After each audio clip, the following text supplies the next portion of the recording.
podcast est réalisé avec le soutien précieux de More. Parce que nous sommes des entrepreneurs tout comme vous. Il a été ministre de la Mobilité et ministre de l'Intérieur au début des années 2010.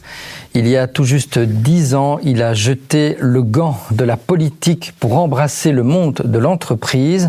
Il est aujourd'hui l'actionnaire majoritaire et le co-CEO de Nexus Communication.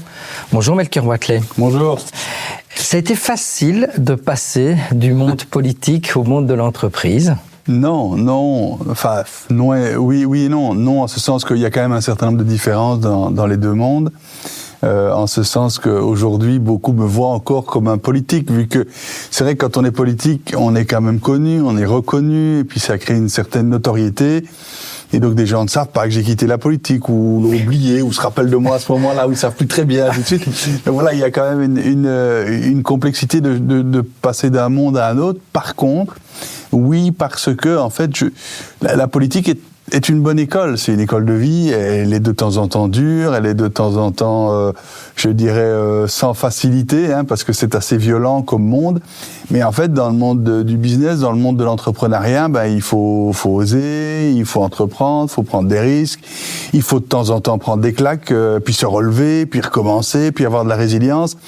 Et donc toutes ces règles-là, elles s'appliquent aussi dans le monde politique. Donc c'est une bonne école. Par contre, c'est vrai que il reste quand même une certaine, est-ce que c'est une méfiance, ou en tout cas il reste une appréhension d'un monde par rapport à l'autre, et je trouve qu'on devrait en avoir beaucoup moins, moi qui ai été un peu dans les deux. D'accord. Mais quel a été le déclic, l'étincelle de ce changement de cap professionnel ? Oh, il y en a plusieurs, c'est toujours multifactoriel ce genre de choses. Mais voilà, j'avais toujours dit que je voulais pas faire de la politique ma vie, quelque part. Je pense qu'on a beaucoup à gagner, à changer de vie, à se redonner des nouveaux challenges, à se redonner des nouveaux défis. Alors, ça ne doit pas nécessairement être de la politique vers le monde du business. Mais je pense aussi que dans le monde du business ou de l'entreprise, il doit y avoir un certain nombre de cycles, un certain nombre d'éléments où on doit retrouver de l'énergie, changer un peu le modèle. Et c'est vrai que moi, j'ai décidé de le changer du tout au tout. Et je trouve qu'en plus, en politique, lorsque vous commencez à avoir quelque part besoin de la politique, ou quand ça devient un boulot et que vous devez y rester, que vous n'avez plus cette possibilité quelque part de prendre distance ou de faire autre chose, là ça devient dangereux. Et donc plutôt que de rentrer dans cette dangerosité, j'ai préféré la quitter un peu plus tôt. D'accord.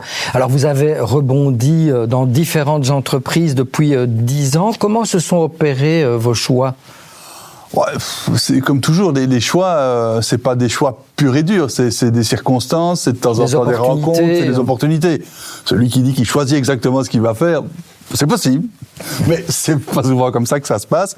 Et donc c'est vrai que j'ai d'abord pu rentrer dans un groupe informatique liégeois, dans le groupe NRB, où j'ai repris une société qui faisait du développement informatique dans les hôpitaux. C'est vrai que c'était un peu original parce que je suis pas un grand informaticien, c'est vraiment pas mes matières de prédilection. Moi, je suis un juriste, donc par définition, ça va pas très bien ensemble. Mais en même temps, la boîte devait se transformer, devait évoluer, devait être en contact aussi avec le monde essentiellement hospitalier, qui est en fait un monde avec ses propres règles, lié quand même assez fort au monde public et au monde institutionnel. Donc voilà, et je remercie vraiment NRB de m'avoir donné cette possibilité, parce que pour une entreprise, à ce moment-là, je me suis rendu compte à quel point c'était difficile d'engager un CEO ex-politique, parce qu'on avait peur d'être connoté, qu'est-ce qui va venir, est-ce qu'il va venir avec ses pratiques politiques, ainsi de suite. Donc ça m'a vraiment donné le goût quelque part à la gestion d'entreprise. Et puis alors j'ai fait de la consultance avec Edge Consulting, et puis alors il y a eu cette possibilité de racheter une boîte. Voilà. Et ça, c'est vrai que c'est quelque chose que j'avais jamais fait. J'avais fait de la politique, t'es CEO d'une boîte, désigné CEO comme on dit, mais sans participation, mais avoir moi-même quelque part mon propre business. Alors je l'ai pas créé moi-même. J'ai racheté une entreprise. Donc, je vois aussi dans vos émissions des personnes qui, à un moment, quelque part, partent de rien.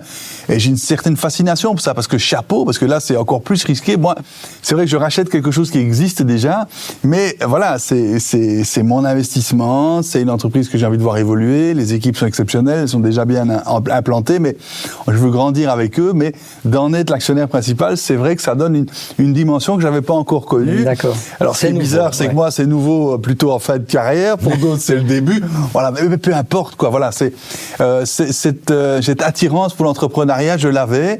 peut-être un peu caché, mais une nouvelle fois, c'est un peu l'opportunité, la discussion avec les anciens propriétaires, Thierry Legive et Caroline Tonon, qui a plutôt éveillé chez moi cette envie. Je ne suis pas sûr que je l'aurais eu d'initiative. D'accord. Donc cette entreprise, pour ne pas la citer, c'est Nexus Communication. Tout à fait. Vous êtes donc ce nouveau défi d'actionnaire majoritaire et de co-CEO. C'est quoi exactement Nexus Communication? Alors Nexus Communication, le mot communication peut être un peu mal compris, mais c'est une entreprise qui, dans tout le secteur de la gestion des flottes automobiles et de la mobilité, met en commun l'ensemble des acteurs d'un point de vue international. Okay. Aujourd'hui, le monde de gestion de flotte et de la mobilité, vous avez des grandes sociétés de leasing, vous avez des constructeurs automobiles, vous avez des dealers automobiles, vous avez la voiture d'occasion, la deuxième vie de la voiture, vous avez toute la télématique, vous avez les gestionnaires de flotte. Tout ce monde, quelque part, on l'anime en proposant du média, de l'information, des études, de l'éducation, des formations, des événements où ces gens se rencontrent, et également en produisant quelque part des plateformes informatiques qui peuvent nourrir leur travail. Avec nous, un positionnement qui est un positionnement de neutralité. On apporte de l'expertise, mais on parle à l'ensemble des acteurs pour leur permettre quelque part de créer des liens et d'être encore plus opérationnels et encore meilleurs sur le marché. Avec une dimension internationale, pourquoi ? Parce que ça, vous allez très vite le comprendre, un fleet manager, une personne qui gère une flotte d'une énorme entreprise internationale, il gère des voitures partout dans le monde. Alors si lui doit pouvoir comprendre toutes les réglementations, toutes les évolutions, toute la fiscalité, les règles environnementales, les discussions avec les différents constructeurs, les autorisations oui ou non en télématique, c'est quasi impossible. Donc, quelque part, nous, on met en relation l'ensemble de ce monde en leur proposant des offres de services, des événements, du savoir et de l'expertise pour faciliter, optimaliser leur travail. Vous êtes un facilitateur dans ce monde du fleet management. Exact, tout à fait. Et tout en sachant qu'en plus, c'est un monde qui est souvent mal connu ou mal perçu. Oui. C'est vrai que... Il n'y a pas toujours bonne presse, les voitures de société. En Belgique, on le sait. En Belgique, c'est avec la pollution. Même si on est plus... De temps en temps, on est même pris en exemple. Dans l'élément d'électrification en termes de situation, là, on est plutôt un exemple. La voiture de société, peut-être un peu moins. Mais donc, chaque pays a quelque part ses spécificités. Et la voiture de société n'est pas la même en Belgique, en Espagne. Et alors, quand vous parlez de cela d'un point de vue international, on a des événements au Mexique, on a des événements en Thaïlande, on a des événements en Turquie. C'est encore extrêmement différent. Mais c'est vrai que le point commun, c'est que souvent, la voiture, globalement, ça pollue. Et en plus, ça crée des embouteillages. Nous sommes nous-mêmes les embouteillages quand on est dedans, by the way. Enfin, voilà, ça crée des... Donc, c'est vrai que c'est un secteur, en plus, il y a eu toutes ces discussions sur le Dieselgate avec les constructeurs, donc c'est un monde qui n'a pas souvent bonne presse. Or, si demain, nous voulons avoir des routes plus sûres et environnementalement plus acceptables, ça va passer par toute cette gestion des flottes et de la mobilité. Pourquoi ? Parce que nous aurons besoin de mobilité et la meilleure manière d'avoir un remplacement rapide de voitures avec des voitures plus propres et plus sûres, c'est via justement les flottes automobiles, la mobilité, et là on peut être véritablement ce push, et on est plutôt, je pense, partie de la solution plutôt que l'ennemi, je pense, de temps en temps, à justement pointer du doigt. C'est votre plus grand défi, c'est de changer les mentalités, de montrer que vous pouvez être un acteur du changement. J'ai pas la prétention que nous allons changer, c'est les acteurs eux-mêmes qui doivent le faire, nous on les aide, on les accompagne, mais à force de se rencontrer, à force de rentrer dans des débats, à force de montrer de l'expertise, à force de montrer exactement en quoi ce secteur véritablement contribue à avoir de plus en plus de voitures neuves, plus propres et plus sûres, je pense qu'on peut y contribuer. Donc c'est un des défis en commun avec le secteur, avec en plus, je pense, un élément de positionnement pour nous qui peut être positif, en ce sens que nous, on ne vend pas de voitures, on ne vend pas du leasing, on ne vend pas de la télématique, on est plutôt, je dirais, cet acteur de neutralité qui apporte l'expertise par rapport au secteur, avec quelque part cette expertise, aussi cette crédibilité, cette neutralité qui est nécessaire pour donner un message encore plus crédible. Alors on ne vous attendait peut-être pas dans ce secteur automobile, mais ceux qui vous connaissent bien savent que vous êtes un vrai passionné d'automobile. Ah oui. Vous êtes aussi président du conseil d'administration du circuit de Spa-Francorchamps et de Spa Grand Prix. Ouais. Donc pour vous, c'est assez logique de vous retrouver professionnellement là-dedans ?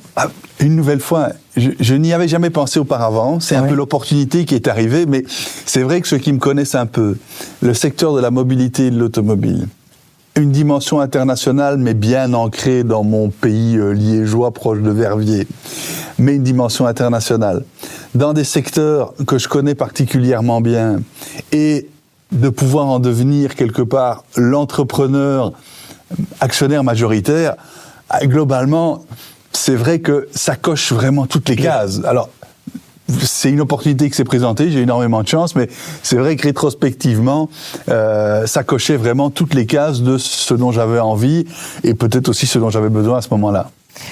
En quoi le fait d'avoir mené une carrière politique vous aide-t-il aujourd'hui, je parle vraiment au quotidien, dans le rôle de CEO, cet héritage dans le day-to-day? Je pense vraiment que c'est la capacité de se mettre à la place de l'autre. En fait, en politique, quand vous devez faire des accords, quand vous devez faire des compromis, l'autre en face de vous, il n'a par définition pas les mêmes convictions. C'est pas pour ça qu'il a tort. On n'est juste pas d'accord. Mais il n'a pas nécessairement tort. Dans sa réalité, en fonction de ses convictions, lui, il estime qu'il a raison, tout comme vous expliquez que vous avez raison. Et d'être capable de comprendre ça, c'est-à-dire d'être capable de comprendre ce que veut l'autre, ce qu'il attend, et peut-être de comprendre aussi comment lui comprend ce que vous donnez comme message. Parce qu'en fait, dans toute entreprise, dans toute politique, la chose la plus difficile, je pense, le plus challenging, c'est l'humain. C'est quand vous donnez un message, vous avez l'impression de donner un message, mais celui qui le reçoit, il ne l'entend pas de la même manière, il n'a pas le même passé, il ne veut pas le comprendre de la même manière, les mots ne vont pas être interprétés de la même manière. Donc cette dimension humaine est extrêmement compliquée, et quand vous cherchez à aller comprendre d'autant mieux ce que l'autre veut comprendre, quel est son background, comment il va vous entendre, je pense que ça apporte énormément dans cette capacité de communiquer, d'échanger des messages et d'avancer. Parce qu'en fait, la personne qui n'est pas d'accord avec vous, souvent, son point de vue, il est utile, même si de temps en temps on fait semblant de ne pas l'entendre parce qu'il est dérangeant, mais voilà, être confronté, douter, c'est ça qui fait évoluer. D'accord. Et ça, c'est vrai en politique, c'est vrai dans une entreprise. Douter, ne pas se dire qu'on a toujours raison et qu'on ne peut pas se tromper. Non, c'est douter continuellement pour avancer. C'est pas confortable, le doute, parce que, voilà, ça stresse, ça met en difficulté, mais pourtant, c'est ça qui vous fait avancer. Et là, c'est vrai en politique, et cette capacité, je dirais, de négocier, du compromis, de la discussion, je pense qu'elle m'aide également tous les jours dans le business. Inversement, maintenant que vous êtes dans le monde de l'entreprise depuis 10 ans et que vous êtes chef d'entreprise, actionnaire majoritaire, qu'est-ce que vous auriez envie de dire aux hommes et aux femmes politiques en 2025 par rapport au monde de l'entreprise? Faites-nous confiance. Voilà. C'est vrai que il y aura des ratés, il y aura des difficultés, il y a des entreprises qui vont pas bien, il y a des gens qui sont pas au top dans leur travail, mais la toute grande majorité du monde de l'entreprise, comme la toute grande majorité du monde politique, ce sont des gens qui font bien leur boulot, qui le font vraiment avec une envie d'être performants et d'être au niveau. Donc, faisons-nous un peu plus confiance. Ne nous concentrons pas sur les ratés, sur les difficultés en vue de créer de la réglementation complémentaire, de la difficulté complémentaire, des cadres complémentaires. Non, faisons-nous confiance. On a envie d'avancer et on a envie véritablement que ça se passe bien. Donc, surtout pour des petites structures, comme la mienne, voilà, chez Nexus, voilà, on est une vingtaine de personnes, plus un certain nombre de freelance. Donc, globalement, il y a peut-être une trentaine de personnes globalement qui travaillent pour la boîte. Le moteur commun, c'est cette volonté d'avancer, d'être meilleur, d'être plus performant. Et donc, tout ce qui va freiner ça n'est pas bon. Voilà. Alors, je comprends aussi, et c'est ça qui est difficile pour moi, c'est souvent, je sais que le politique n'est pas mal intentionné. Il ne crée pas des nouvelles règles pour le plaisir de créer des nouvelles règles. Oui. Il y a le politique, son intention le matin, c'est pas d'aller ennuyer, j'allais dire un mauvais mot, d'aller ennuyer l'entrepreneur. Mais non, pas du tout. Mais en même temps, faisons-nous un peu plus confiance. La confiance est réciproque, parce que le monde de l'entreprise n'a pas non plus souvent confiance dans le politique, et inversement, mais je pense que, comme dans du management de personnes, le mot de confiance, ça va de temps en temps aller un peu trop loin, vous allez de temps en temps être déçu, mais dans la plus grande majorité des cas, il faut d'autant plus se faire confiance pour pouvoir permettre d'avancer. Ok. Toute dernière question, rapidement. La politique ne vous manque pas, on ne vous verra plus jamais sur une liste? Vous savez, j'avais dit avant d'en faire que je n'en ferai jamais. J'en ai fait, donc voilà, je suis très modeste par rapport à jamais. Mais je dis toujours, il n'y a plus aucun cheveu, même si j'en ai de moins en moins sur ma tête, qui me donne envie d'en refaire. J'aime bien la politique, je suis la politique, j'ai beaucoup de respect pour ceux qui en font, et c'est un boulot extrêmement compliqué. Mais tous les matins, je suis heureux de travailler pour Nexus. Je suis tous les jours heureux de ce que je fais. Donc, il n'y a vraiment rien qui me pousse à y retourner ou à avoir envie d'en refaire activement. Eh bien, merci beaucoup, Melchior Wathelet, d'être venu nous raconter votre parcours et cette histoire quand même singulière. Nexus Communication, c'est dans la boîte.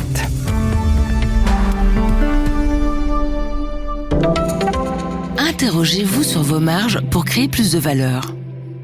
Gagnez plus sans vendre plus. Analysez vos marges produit par produit et découvrez où l'argent s'échappe ou dort. Mort, parce que nous sommes des entrepreneurs tout comme vous.